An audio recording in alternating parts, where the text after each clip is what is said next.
Mga anak, nandito si Papa nyo. Ginagawa lahat para makuha kayo dyan.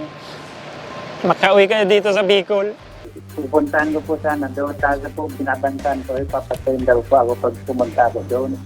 Yes po, parang kidnapping na rin po yan na without authority from the court.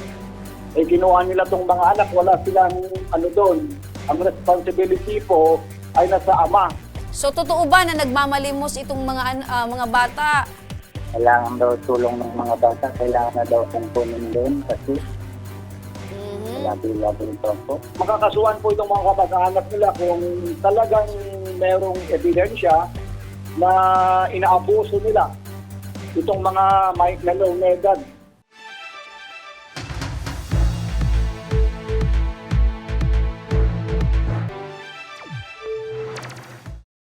Magandang hapon po, Tatay Armando. Tatay Armando, pwede niyo po bang ikwento kung bakit dinala sa Maynila ang inyong mga anak nitong iyong yumaong asawa? Ganito po kasi yan, ma'am.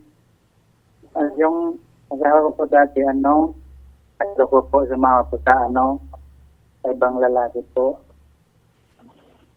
Tapos po, umalik po sa akin, malagpas po mga isang taon po. May sakit na po siya. Malala na po yung sakit niya. Tapos po, sinagamot po siya sa hospital ko po. Kaso ko po sa hospital. So, paglabas po namin ng hospital, parang wala na po sarili.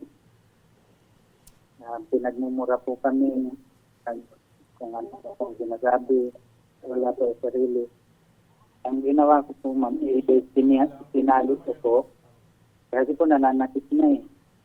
Yung mga bata po sinasaktan na, sinisita po, nagambal po. So ibig sabihin nito, Armando, ang nagkasakit muna ang iyong asawa dahil na-ospital. Paglabas nito sa ospital, nakitaan niyo siya ng parang depresyon. Opo, parang gano'n na po. Oo. So alam mo ba kung bakit dinala ng iyong asawa itong mga anak niyo sa Maynila? Nagpaalam ba sa iyo? Hindi po. Ang paalam niya lang po, pupunta daw doon sa... Basta lang po umalis dito sa bahay. Tapos pumunta daw po doon sa kaibigan niya sa sa Baligmanan po. Sa Baligmanan. Saan ba sa Maynila dinala ng iyong yumaong asawa ang inyong mga anak?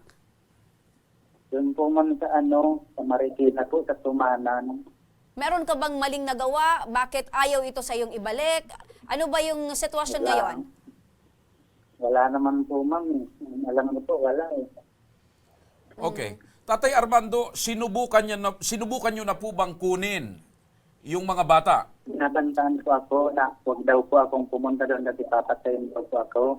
Tapos po, may Sino po? nagpakilala ko pong pulis. Opo. Sino po ang nagbabanta or pumipigil sa inyo na kunin yung mga bata? Dulo ng mga bata, tatay ko ng asawa ko. So, dahil ho doon sa pagbabanta na yon, pananakot sa inyo, hindi na ho kayo tumuloy para kunin yung mga bata. Opo, hindi na po ako punta. May ginawa na ho ba kayong hakbang o nag-report ho ba kayo sa mga otoridad, sa pulis, dahil dito sa sitwasyon na ito, na gusto nyong kunin yung mga bata pero tinatakot kayo? Hindi, wala po. Wala po akong yan lang po sa inyo. Matanong ko lang, Tatay Armando, ilan ho ba itong anak ninyo na pinag-uusapan natin? Ilan ho itong mga batang nandoon ngayon sa Maynila? 3 po. 2 lalaki po sa isang babae. Yung panganay ko po 10. Tapos yung isa po 7. Saka yung bunso ko po 6 na taon na po. Ayun, lahat minor de edad, Oo. partner. Tatay Armando, maitanong ko sa mga kapamilya or kamag-anak ng iyong yumaong asawa, sino po ba yung nakakausap nyo para malaman nyo po yung sitwasyon ng inyong mga anak? Wala nga po, ma'am. Pag tumatawag po ako doon, naririnig ko lang po yung iyak ng mga bata. Saka, pinapatay po agad yung gusto nila. Pag tumatawag po ako. Sa At minumura po ako. minumura ka, oo. Sa pinakahuli niyong pag-uusap or pagkakaalam mo ng status ng iyong mga anak, kumusta sila ngayon? Siguro po, ma'am, nagugutom yun dun. Hindi yun makasain lang, maayos, ma'am. So totoo ba na nagmamalimos itong mga bata? Yun po ang may nakapagsabi po sa amin, may nag-text po na kailangan daw tulong ng mga bata, kailangan na daw kong kunin doon kasi labi-labi po. Okay, partner, para mas mabigyan natin ng kasagutan ang problema ni Tatay Armando, makakausap natin sa kabilang linya ng telepono si Undersecretary Marco Bautista mula sa Department of Social Welfare and Development. Magandang hapon po, Yusek Bautista. Yes po, magandang hapon po sa inyong lahat. Opo, maraming salamat po sa pagpapaunlak po sa amin ng interview ngayon. Yusek, eto po yung reklamo po ni Tatay Armando. Patungkol po ito sa kanyang mga anak na naandun po sa kustodiya ng kanyang lolo. Sa lolo po na itong mga bata, sa tatay po ng dati niyang asawa. Sa ngayon daw po, nagmamalimos itong mga bata. Undersecretary, paano po natin ito matutulungan? Itong mga anak nila is minor. So, siguro po ang pinakamaganda po ito, kasi sa ating batas, ako po ay isang abogado rin. So, sa ating batas, sa family code, ang parents po ang nag-exercise ng parental authority and responsibility sa mga anak. Hindi po pwedeng i-renounce ito o i-transfer sa iba unless merong order po ng korte. So, basically po itong kwento ni Tatay Armando, kung namatay yung asawa niya, siya po ang nag-exercise ng parental authority sa mga anak nila. So, hindi po pwedeng i-transfer ito sa mga kamag-anak o sino man without order or authority from the court. Opo, malinaw po, Undersecretary, dahil namatay po yung nanay, automatic po dapat po yung custody mapunta po sa tatay. Yes po, Opo. that's under the law. Yan po ang batas po natin na dapat natatatay yung mga anak. Titingnan po yan ng DSWD. Saan po sa Camarines Sur? Opo, yung si Tatay Armando po ay naandito po sa Camarines Sur, dito po sa Bicol Region, pero yung mga bata po ay naandun po sa Marikina. Yes, siguro magpunta po dyan sa DSWD ng Region 5 sa Camarines Sur para tingnan po kasi yung status po ni Mang Armando. Siya po ang tatay niyan, pero siyempre titingnan nila kung siya tatay talaga. Ganyan. Kasi para titingnan nila kung he's the rightful the father, tsaka kung ano yung state ng circumstances niya po. Pero under the law, yung presumption is siya po talaga ang magkukustody sa mga anak. That is the legal presumption. Kapag hindi po ibinigay yung mga bata ng mga kamag-anak ng kanya pong namayapang misis, pwede po bang kasuhan ni tatay ito pong pamilya po, nitong misis niya? Yes, definitely po. Kaya ang gagawin po natin siguro is administrative po muna bago siya pumunta ng korte. Kailangan kung maayos nila na magkakamag-anak po yan without going to court kasi yung korte po is talimuot yan, maghihiring yan. So ang gagawin po niya siguro is pupunta ng DSWD ng Region 5 at tatawag po rito sa DSWD Central Office o kaya titingnan na lang po namin kung paano ang gagawin.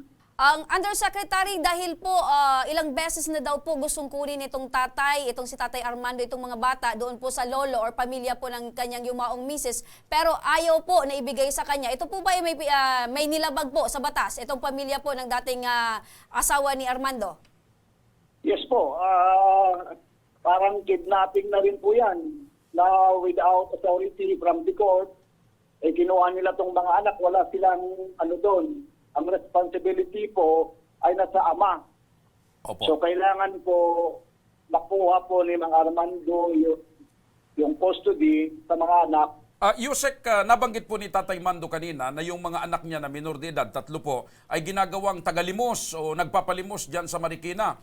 Meron ho bang pananagutan sa batas yung mga kamag-anak ng kanyang misis na ginawang tagalimos o nagpapalimos Yes, itong po. mga minor de edad? Yes po.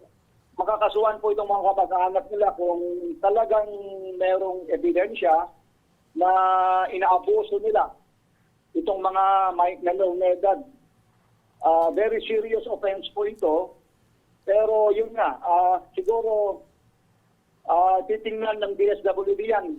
Opo. Ang status po ng mga anak to siguro, i-report po sa ating opisina siguro yung circumstances. Yusek, sasamahan po ng aming palatuntunan at ng aming mga staff dito sa programang ito, si Tatay Mando, para makarating po sa opisina ng DSW dito sa Bicol, nang sa ganun po Yes po. ay makuha po yung detalye ng problemang ito, Yusek. Yes po sir, yun po ang gagawin natin at makikoordinate lang po siguro yung Bicol DSWD dito sa Central Office o kaya NCR. Undersecretary Marco Bautista, Yusek, maraming salamat po sa pagtugon sa aming tawag at sa pagpapaliwanag at sa pagbibigay ng assurance ng pag-aksyon ng tanggapan po ninyo para dito sa problema ni Tatay Armando. Thank you so much, sir. Thank you sir at makakaasa po kayo ang tulong ng DSWD po. Tatay Armando, ulitin lang namin ha, huwag kang mag-alala dahil itong programang Tabang Ora mismo at ang Ako Bicol Party List ay katuwang mo para mabawi mo itong iyong mga anak doon sa pamilya ng iyong yumaong asawa. At sa tulong na rin ng DSWD. Siyempre. Opo. Anong masasabi mo, Tatay Mando, sa Ako Bicol at sa DSWD kay Yusek Bautista? Salamat po sa Ako Bicol po. Sa mismo sa DSWD. Salamat po. Ayan, naiiyak Sana partner. po, makuha ko na po yung mga anak ko. Opo. So, hintayin nyo na lamang siguro, Tatay Mando, yung pag-contact ng aming staff dito para nang sa ganun na maayos yung schedule ng pagsama po sa inyo papunta doon sa DSWD. Ano ho? Sige po. Okay. ayan. At syempre, ito ang Tabang Ora mismo! Aksyon po sa mga nangangailangan. Aksyon po lahat ay